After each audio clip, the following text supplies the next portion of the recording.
It almost like you have a startup experience in a PhD academic setting.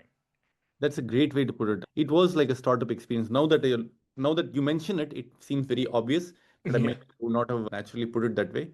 But yeah, I was his second graduate student. There was, Okay. a graduate student before me who became Mikolai Sukowski, and essentially it was the both of us and pretty open space. We had to do a lot of things from scratch. There were some cool gadgets that were available that we could play with. There's not a lot of money, so we had to do everything by hand. So it taught hard work, humility, curiosity, team building, all of those things at the same time. It was like a startup experience. You have to be resourceful. Oh yeah. That resourcefulness, I think a lot of opportunities came. For example, one of the process that they were doing, which was very important for the lab, was very inefficient. You had to take tissues and put it on a glass slide and process it, and 70-80% of tissues would fall away. And you would have spent days doing this and you lost them. And one day I was teaching this to someone and I felt like that's silly. I should just improve this. So I made a device that retained it almost 100% every single time.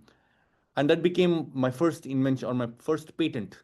Sometimes these opportunities are created by being in a space that is welcoming and open, and yet too much resource is not always conducive to creativity because you're always thinking, what can I buy that will solve this? Sometimes just being pushed into the corner and saying you need to be really better, you have limited resources and you need to do this 10x better. Go figure. Yeah. I think those skills definitely play out when you're doing startups and other things.